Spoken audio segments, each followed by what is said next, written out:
Hola, hoy hablaré sobre el evangelismo y la evangelización mundial. Puede ser que sea primera vez que usted escucha estas palabras o que ya las utilice y sea parte de ello. Lo primero que hay que comprender es que tanto el evangelismo como la evangelización mundial es obra de Dios. Él es el dueño. Y en Génesis podemos encontrar cómo es que Dios inició y guió la evangelización del mundo y cómo lo sigue haciendo hasta el día de hoy. Y en Génesis 3:9 encontramos cómo es que Dios le preguntó al ser humano, ¿dónde estás tú? No es una pregunta solo de espacio, sino que esta pregunta viene del Hayeka hebreo, que significa ¿dónde estás tú con relación a mí? Una pregunta para cada ser humano todos los días de nuestra vida. ¿Dónde estás tú con relación a mí?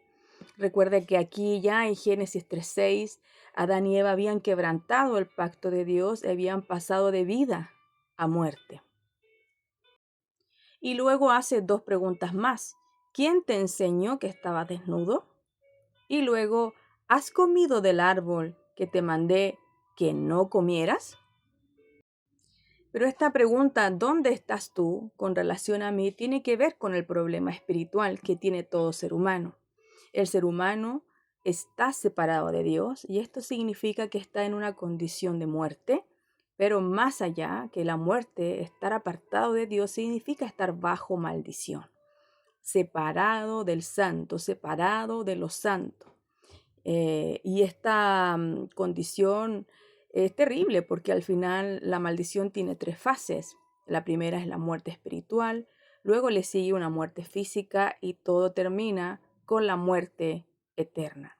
Entonces, este es el problema del ser humano tan grave que ninguno de nosotros puede solucionar por mucho esfuerzo que haga, aunque eh, conozca las escrituras, aunque recite las escrituras de inicio a fin, aunque conozca las historias bíblicas, aunque su familia haya ido a tal o cual lugar, esto es personal y ninguno de nosotros puede solucionarlo por más esfuerzo, por más fuerza o por mucha obra que usted tenga.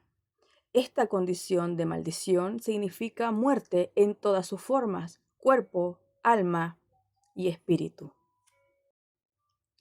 Y a lo largo de toda la historia veremos algunos ejemplos cómo es que Dios ha guiado la evangelización del mundo. Evangelizar no es otra cosa que compartir el evangelio, compartir una buena noticia. Y no hay muchos evangelios ni muchas buenas noticias, solo hay un evangelio y trata acerca de la obra de salvación de Jesús como el Señor y el Cristo de nuestras vidas. Pero si este evangelio, si esta buena noticia no es clara en nuestra vida, solo estaremos compartiendo nuestros testimonios de vida que pueden ser muy grandes, que pueden haber muchas obras de poder, pero realmente todas estas obras de poder y todas nuestras historias y testimonios de vida no pueden salvar a otro ser humano.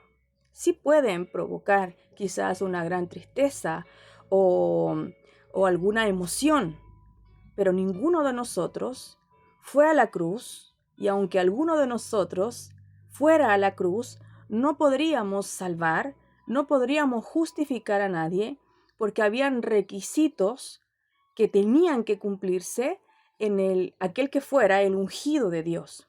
Primero, nacer de una mujer virgen. Segundo, morir, pero sin pecado. Y tercero, resucitar, levantarse de entre los muertos para nunca más morir.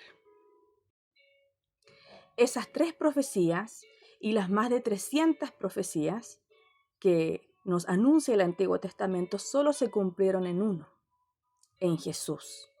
Jesús significa el Salvador y Mesías, y Cristo significa ungido. Él es el ungido de Dios. Jesús es el ungido de Dios que vino a cumplir tres oficios: el oficio de rey, el oficio de sumo sacerdote y el oficio de profeta. Cumpliendo estos tres oficios, Él pudo resolver los tres problemas que tiene el ser humano. el problema del pecado, el problema de Satanás y el problema de la separación con Dios. Por eso Él dice, consumado es. La obra que Él vino a cumplir a esta tierra está hecha. Eso significa consumado es, el tetelesté. Consumado es. Pero Él también es Señor. Y aquí vemos sus dos naturalezas, Señor y Cristo. Entonces veremos algunos ejemplos a lo largo de las escrituras y de la historia, cómo es que Dios ha guiado la evangelización del mundo. Vemos la vida de Noé y el arca, que solo una familia que le creyera fue suficiente, primero para anunciar juicio, pero también salvación en el arca. ¿Y quién es el arca? Es el Mesías que vendría, es Jesús. También vemos la vida de Abraham en Sodoma y Gomorra. También vemos a José en Egipto, donde él dijo, no dejen aquí mis huesos, sino que lleven mis huesos a Canaán. ¿Por qué en Canaán? Porque de allí vendría el Mesías. Moisés en el desierto, Josué en Canaán, David en Israel, Jonás en Nínive, Daniel en Babilonia, Jesús y los discípulos, la iglesia primitiva en el libro de los Hechos, el apóstol Pablo y todos sus equipos misioneros, la iglesia actual y la evangelización del mundo que está ocurriendo en nuestra generación. Veamos cómo fue la vida de Jesús, el Mesías, aquí en la tierra, y cómo es que él hacía el evangelismo.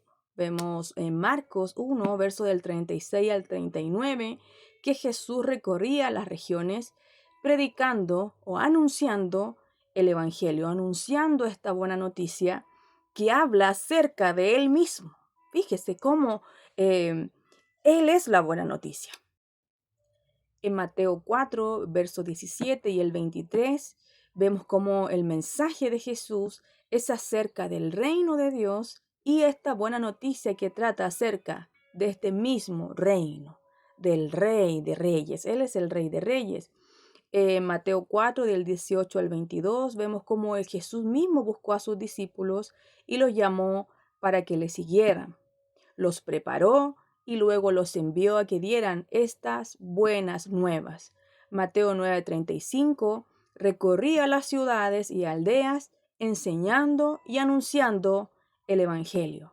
Vemos también en Juan capítulo 20, verso 30 a 31, Juan capítulo 6, verso 14, el 28 hasta el 29, vemos cómo las obras de poder y las señales que Jesús hizo era para que ellos creyeran en quién Él es. Hasta el día de hoy las personas solo siguen las señales y muchos han sido personas beneficiadas de estas señales, pero no pueden creer que Jesús es el Cristo que consumó la obra redentora en la cruz con su muerte y con su resurrección. Y si logran creer esta parte de su obra como el Mesías, como el ungido, no logran creer en Él como el Señor, porque sus vidas muestran que realmente ellos no son sus siervos. Entonces tienen un mensaje a medias, están creyendo solo a medias, solo como el Cristo, pero no son sus siervos.